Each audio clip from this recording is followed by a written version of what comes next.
Bir dokunuş ile açtığımız yatak mekanizmasının yatak çarşafı kullanıma hazır serili olarak içinden çıkmaktadır. Yıl sonuna kadar herhangi bir koltuk takımı alan her müşterimize akıllı sehpa hediyemizdir. En iyi ürün, en iyi fiyat. Sadece Uncommon Furniture'da. Bize uğramadan karar vermeyin. En iyisini biz yapana kadar daha iyisi yok.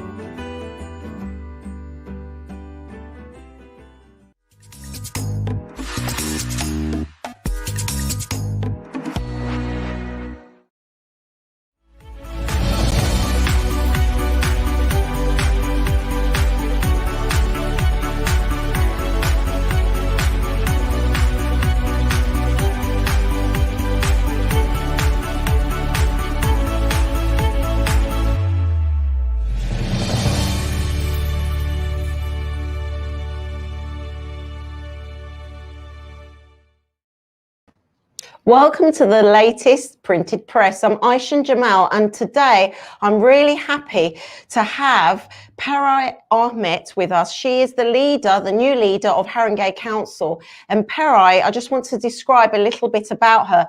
She is a Turkish Cypriot, and she is the first Muslim lady to hold this position in office. And she has over 7 years experience as a councillor, and she's championed those without a voice for many years, and she's played a pivotal role in supporting our community in all avenues. So I'm really proud to be interviewing Peray today. Peray, are you with us? I am. Hi, Aysen. Hi. How are you today? I'm good.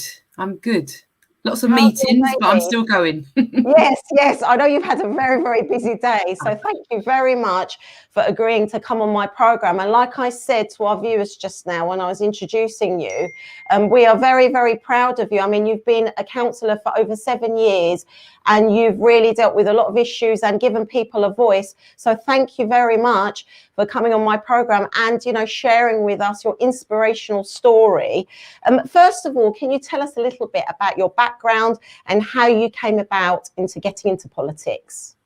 Yeah, so born and raised in Wood Green, so in Haringey. My parents came here from Cyprus, 50s and 60s, moved to Haringey in the late 60s.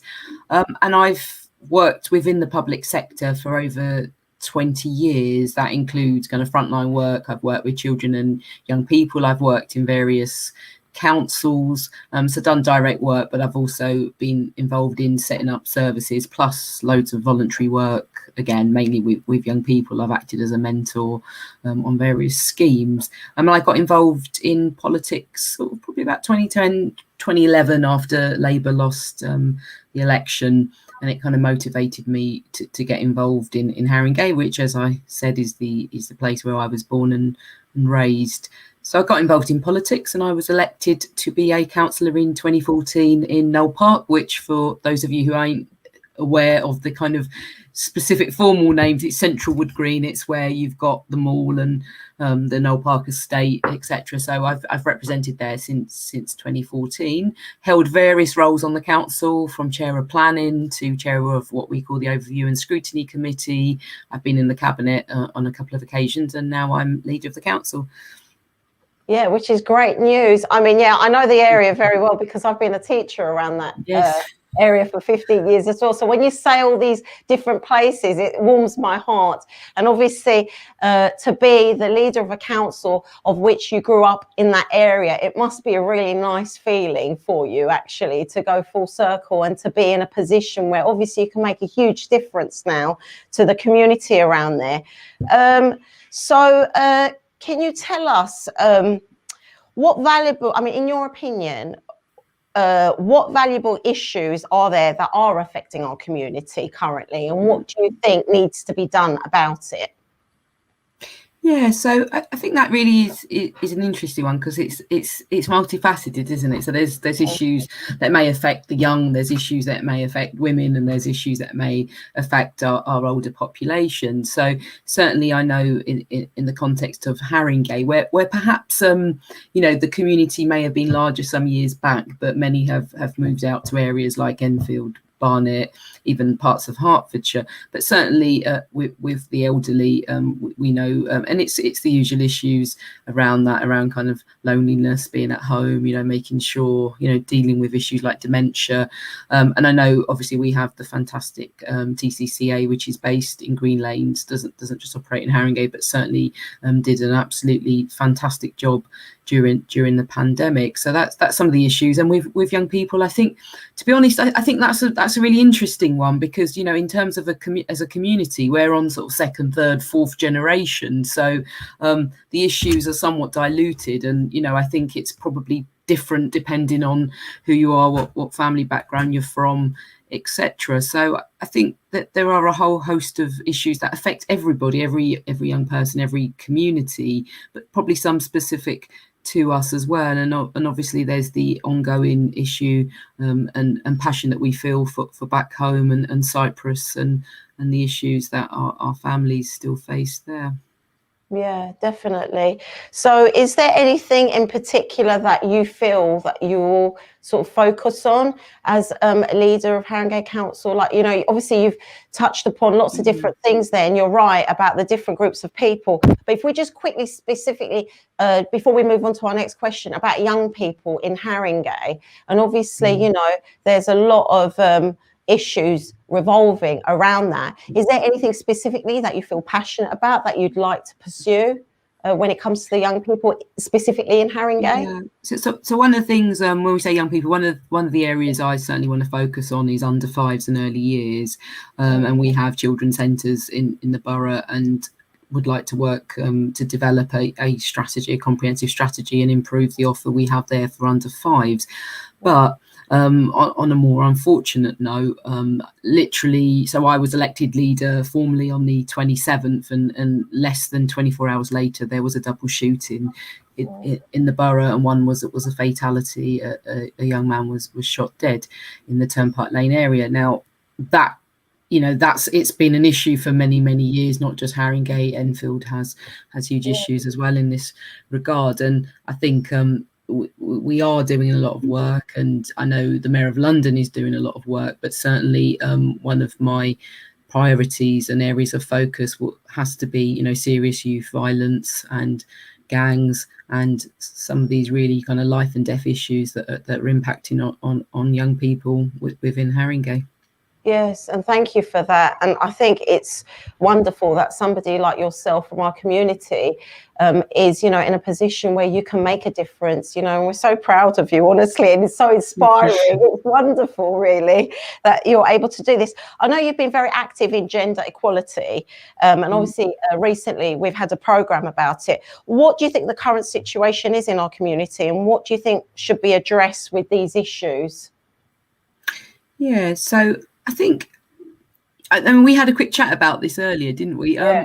I'm not in a position where I kind of know exactly what's going on for our sort of young teenagers, to be honest. I mean, in my day, there was always a host of issues with regards to young women and their freedoms, really, whether you could go out, whether you couldn't, and encouragement around education. So I think we're in a better place, and we're in a good place regarding education, and certainly if you look at kind of friends and families in Cyprus, one of the most educated populations, actually. So I think we're probably in a good place there.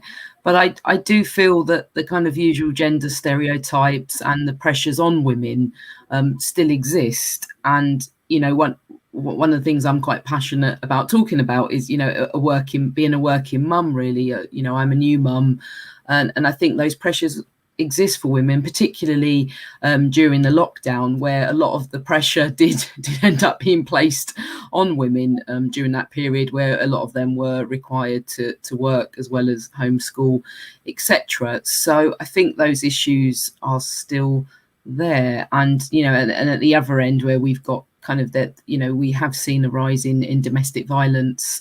I don't know whether, I can't say I know whether that's particularly high in the Turkish Cypriot community, but certainly there has been a rise in domestic violence during the pandemic as well. Yes, and it's great to see you know, somebody within our community, like you said, and like we both came from very similar backgrounds where we were limited on going out and socializing, and you know, there was lots of rules, but yet, you know, you've become a great success, and not only have you got a great career, but you're also a mother as well. And I think it's important, we were talking about this backstage about juggling that, and the fact is that it's okay to be, you know, to do both, and it's also okay not to feel perfect about it as well. We're having a giggle about that, isn't it? It's this forever sort of feeling of feeling guilty that you haven't quite given your child enough time or attention, but at the same time it's so important for our children to see their parents doing something with their lives, and you know, it's an aspiration for them, an inspiration for them. So I think actually in the end, you know, your child will be very, very happy that their mother, you know, was a career woman who made a difference and was the leader of Haringey Council. And maybe if you weren't able to give 5 minutes, you know, on a certain day, I don't think they'll remember that, but it is. And I really did find it interesting that you said that, you know, you felt guilty. And it was quite nice that you worked from home today and you were able to pop down and see your is it your daughter? Is it daughter? Yeah, daughter. And you know, just spend some time with her. And I suppose that's what's happened out of this pandemic, is we've rethought about our working lives, isn't it? Really, a little bit. And it was quite nice that, you know, somebody like yourself was saying that. It's reassuring to me, really. And if we talk about a little bit, you said about women supporting other women. I'd quite like to hear your views about that, because I found that very inspiring and very interesting. Yeah, I think, you know, when you get into a position, you know, and I'm now in a position, I'm leader of the council, you know, it really is important to remember your own struggle and how you got there. And actually, as women, you know, unless we support each other, you know, it's very, very difficult, because the struggle is there, the barriers are there, the glass ceilings are there. And actually, we're in a position to understand, you know, what each other is going through. Exactly. I mean, just the conversation we just had about being a mother. And even though my husband, you know, is brilliant, you know, he sees his role as a, you know, as an equal one to mine. He doesn't see that the childcare is my responsibility, and he just dips in and out. But we've all got the Turkish Cypriot mums who like to remind you actually what your role is. And I think that's what it's about. It's about kind of supporting one another, and not pulling up the ladder after you and saying, well, I've succeeded, you know, who cares? It is about inspiring, being a role model, and bringing others along with you as well. And unfortunately, you know, the nature of patriarchy, should I say, it means that some women don't really, you know, that they don't see it in that same way. And it's quite unfortunate, because the more together we are, the more we achieve. And that message of unity applies, whatever your characteristic. And I'm also a trade unionist, I should add, but you know, acting as a collective always gets you further. And I think that's why, I mean, I'm going to ask you a question at the end, and I think that's why I'm going to ask you that question, because I do feel like you are one of those people in our community who has done very well, obviously, and gotten to a position of great authority. But at the same time, you are very much aware of the community, very much aware that together we are stronger. And I totally agree with you, and I commend you for that, Peray. And I think your message is very strong. And I think a lot of women need to listen to this tonight, because we do have some division within our community. And if we are to become strong women that are not to be reckoned with and to be heard, then we need to have a unified voice, not a single voice. Like you said, I think we're much more powerful, much more inspirational if we are, you know, in it together and supporting each other. And I love that imagery that you use. You used it before the program about not pulling up the ladder, you know, pass on that baton, hold that ladder down, and let others, you know, take the same journey as yourselves. And, you know, there's lots of other things that we can do and still feel like we're valued in our community, but we must give people a chance. We've got lots of comments coming in from our audiences, so I'm just going to quickly go through some of them. We've got Erin Meto, somebody that you've worked with for a long time, who's the CEO of the TCCA, saying, welcome to the show, Peray, and once again, congrats on your well-deserved new role. Abby Hussein has put crime among youth, and yes, we talked about that, and obviously that's something at the forefront of your agenda, obviously, being the leader of Haringey Council, unfortunately, is something, but it's not just Haringey, like you said. No. It's something that London has an issue with, specifically North London. And I think all councils need to think about that and think about what to do about that, really, unfortunately. Gul Fidan has said, Peray, fully support your every move. Looking forward to seeing some female empowering projects. We as a community are very proud of you. I mean, that's amazing. How does that make you feel when you hear comments like that? It's great, isn't it, really? It's lovely. I mean, it's been an overwhelming time anyway, and I think in politics, and this isn't specific to me, you're so used to sort of fighting every step of the way. It's nice, the comments, you know, they're uplifting, you know. So if you've had a difficult meeting and then you see those comments, they're certainly very uplifting and inspiring. And you know, Gul Fidan herself is a very inspirational young woman. So thank you. She is. Ertanç Bey also has said, Haringey is lucky to have Peray as their leader. Well done, Peray. Well done, Haringey. Ertanç Bey, thank you very much. And he's put, don't know about Safiye thanking her. Okay. That's my daughter. That's my daughter. Yes. Erin's put, agreed. We have amazing women that are inspiring change. With leaders like you, Peray, the future looks bright. And that's quite important, men in our community. So it's great. It's not just the women, but it's also the men. And I was going to actually ask you about that. As a woman, we've discussed the barriers. So let's be a bit positive and talk about the support now. As we can see, we're getting a lot of support. How has that worked and how has that molded you? I mean, you've spoken a little bit, like it lifts you up on a day when you're very, very busy. But what else has it done? Has it helped you, you know, have that grit, have that drive to carry on? So it's your base, isn't it? You know, if you've got a strong base, it's like anything. It's like having a strong family, you know, it drives you. And I think, you know, this is akin to having a strong family, you know, and a supportive family. But just on that subject of support, I mean, one of the people, I mean, all of the people, but one specifically that you mentioned there has always been a great support to me, and that's Ertanç.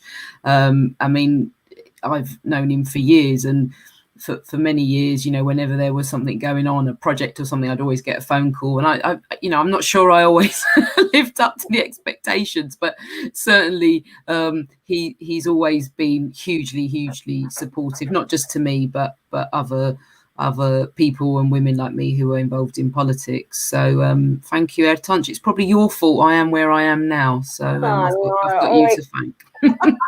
So we're grateful. We're very grateful. So obviously, now that you're in this position, what advice would you give other men and women wanting to get into politics? What would you say to them? Yeah, so, you know, you need a starting point. And I think, you know, let's just say, as we know, majority of Turkish Cypriots probably have some interest in politics and their family too, whether it's back home politics or politics here. So, you know, you need a starting point, and the starting point usually is joining a political party. Obviously, I've got a partisan view on that, and will urge people to join the Labour Party. But you know, there's other parties, and it's a democracy, so you join whichever party you feel most comfortable with. But that's your starting point. You join a political party and you get active. And, you know, sometimes that's because you believe, you know, it's the values of a party. You've got to believe in the values of the party. But also, you know, that there's campaigns and issues that you may want to get involved in. You know, in local politics, you know, often people focus a lot on the glamour of national politics. But, you know, local politics is anyone can get involved. You know, that's what it's about. It's about local politics. It's about your community. It's about your day-to-day lived experience. You know, the streets you walk down, the parks you use, you know, your bins getting collected, you know, the schools, you know, that's local politics and local democracy. And it's not always as exciting as the national stuff, but that's the day-to-day reality. So get involved, you know, and you know, speak to people like myself, speak to others, but really the main thing is about getting active and having that interest and learning how the structures work. That's really important. Like any organization, you have to understand how the structures work and make them work for you. Most definitely. I mean, talking of which, I mean, obviously you're saying, know what you want and find out about things. For yourself now, the future, and at Haringey Council, what is your vision? Do you have a specific vision? Is there a plan in place? I mean, I know it's quite a wide question I'm asking you now, because I'm sure you're a very busy lady. You've got lots of different things, but what is like your main vision now for the next year or so? So, well, I mean, my vision is for another year for now, because we've got local elections next year. So in terms of this year, my focus is on kind of making sure that when we approach kind of development, what we term regeneration, and I'm sure we've all seen these big regeneration schemes that are happening in various boroughs and various places. It's about taking a kind of community-based placemaking approach to how we develop areas, really, and Tottenham's one that comes to mind. So just making sure that we focus not just on bricks and mortar and putting up loads of buildings, but on building communities and actually enabling communities that already live somewhere to continue living somewhere, but with a better quality of life. So there's that. There's also focusing on early years, as I said, and ensuring that we have a good, seamless and improved offer for the under fives. And one of the things that I've really spoken a lot about in the local press, but at the in the council as well, is about developing a collaborative council, making sure we're a listening council. So when we are designing services, when we are looking at services, we make sure that we have that conversation with the community and with residents, whatever those services are. So it really is about how we could co-produce, co-design our services, and just make sure that residents really have that opportunity to be involved. And that it will take a while to get to a position where we're doing it really well, and we have examples of it already, but just moving more and more into that direction of being a collaborative council. Most definitely. And obviously, I mean, it's not part of my questions that I set out, but just on the point that you've made, obviously COVID has completely sort of made us rethink how we even work on a day-to-day basis. And I'm assuming, of course, as the leader of Haringey, you'll be thinking about that. And will there be, things put into place to obviously help ease us coming out of COVID, and also, rethinking how people, balance that work and home life? Will that be something that you'll be prioritising as well? Absolutely. I mean, we've got a huge workforce, and I think this issue is obviously on everyone's minds, because there's been talk of the new normal and what we do with sort of council accommodation. How do we get staff back, in what way? And I think during the pandemic and the opportunities that working online have offered, people have taken the opportunity to kind of move slightly out of London, maybe commute in a couple of days. So people have changed their kind of lifestyles, and that work-life balance, people have been looking at that a bit more. So just in terms of COVID, I mean, obviously there's recovery plans that we will need to put in place, and working with local businesses and businesses around that. So there's a lot to do, but it's and it's constantly changing. I think that's the point as well. Just as you think you're coming out of it, then you hear about new variants. And actually currently, I think the thinking is, well, we do need less office space. We do need less central office space, because people want to work more from home. But I do honestly think, I don't know what the situation will be in the next couple of years. Let's hope COVID becomes a distant memory very soon. Yeah.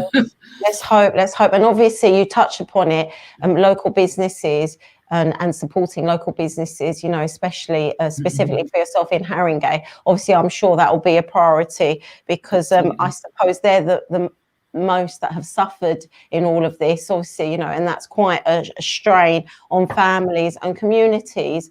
And, I commend you for thinking about that and, putting plans into place, because I think it's our local communities, really, and our local businesses that keep everything going. And I think it's so important, and especially Haringey. It's such a vibrant area, and it's so the glue of Haringey is its local community. So I think that local businesses, you know, that's what makes it so colourful and so vibrant. So obviously, yes, you know, that's a great plan to be thinking about that and, you know, supporting them through this pandemic. And like you said, hopefully we shall see the end of it. But what with these new variants, we never can tell, can we? It's very sort of on a month-to-month basis, week-to-week basis. But hopefully we are coming out of it. As the leader of Haringey Council, obviously you hold one of the most senior positions in our community. And I think you know what I'm going to ask you next. Would you consider being the first Turkish Cypriot MP for us? Well, I guess my response to that question is that, you know, I think we should probably, you know, there's the glory of becoming the first, but I think we should look at it as a kind of, as a supportive thing again. I mean, there's lots of us out there who are active and involved in politics. And I think our approach really, I mean, my approach certainly isn't to be, I have to be the first one. You know, I think we need a kind of supportive approach, and we need to kind of approach it as a collective, because the truth of the matter is that there isn't a Turkish, an MP of Turkish Cypriot origin. And actually, the more the merrier. You know, it doesn't have to be the first or the second. You know, there should be a few. And as I said, there's many out there who are competent, capable, and we should be encouraging. And actually we need that program of support in place where we work with our community to make sure we get that representation.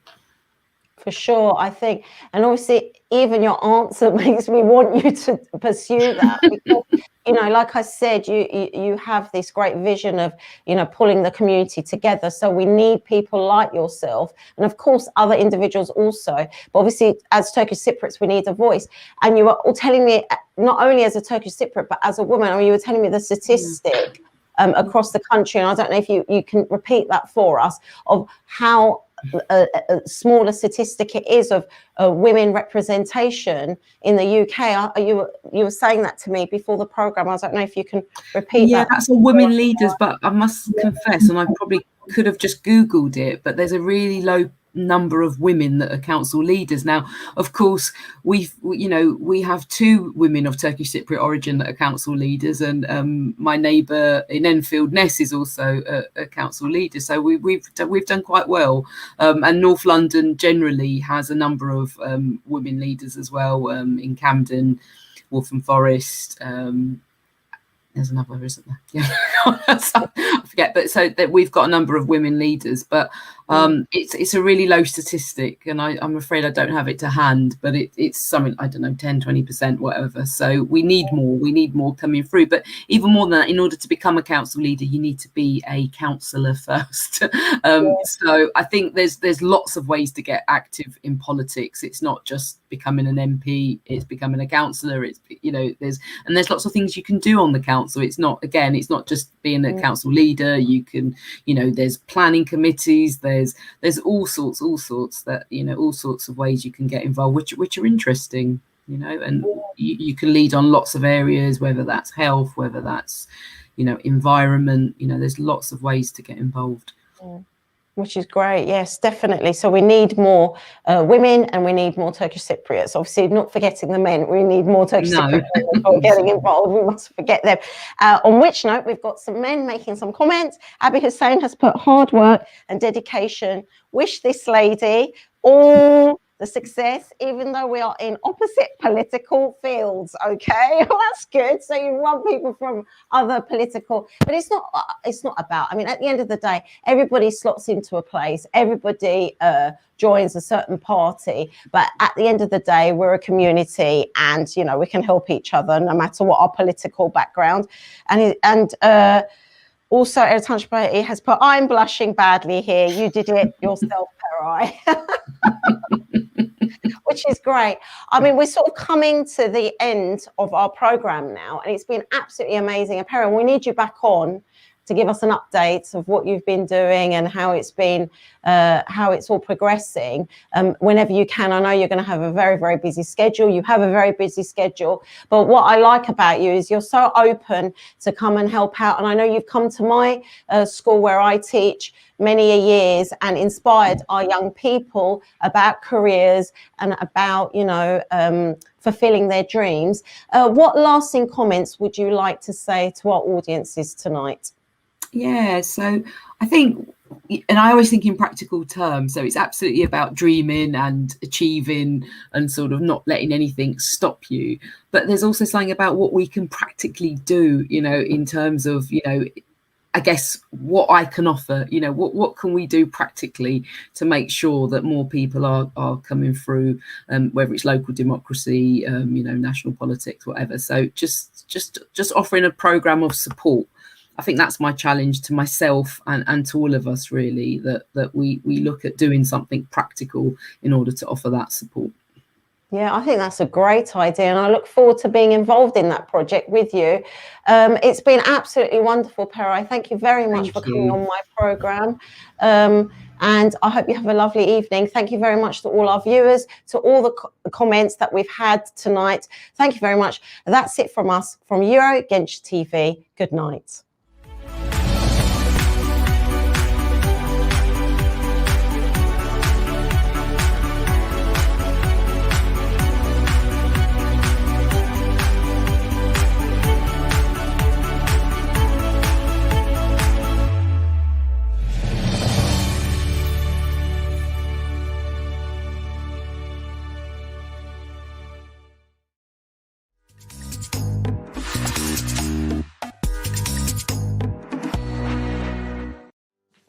Biliyor musun? Erken rezervasyon başladı. Yazın en renkli fırsatları cyprusparadise.com'da.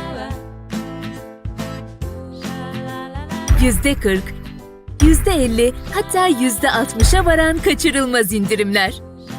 Erken rezervasyon yap, uçak bileti fiyatına paket tatili al. Uygun fiyata Kıbrıs tatilinin adresi cyprusparadise.com. Zaman akıp gitmeden acele edin. Bir bakmışsınız yaz gelmiş. Cyprus Paradise. Tatiliniz bizimle güvende.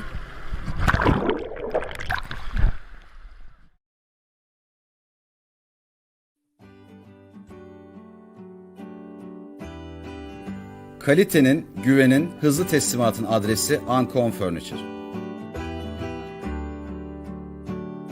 Ancon Furniture ailesi olarak yeni ürünler ile hizmete devam etmekteyiz. Yeni model koltuk takımlarımız, yatak mekanizmaları bir dokunuş ile açılıp bir dokunuş ile kapanabilmektedir. Bir dokunuş ile açtığımız yatak mekanizmasının yatak çarşafı kullanıma hazır, serili olarak içinden çıkmaktadır. Yıl sonuna kadar herhangi bir koltuk takımı alan her müşterimize akıllı sehpa hediyemizdir. En iyi ürün, en iyi fiyat. Sadece Ancon Furniture'da. Bize uğramadan karar vermeyin. En iyisini biz yapana kadar daha iyisi yok.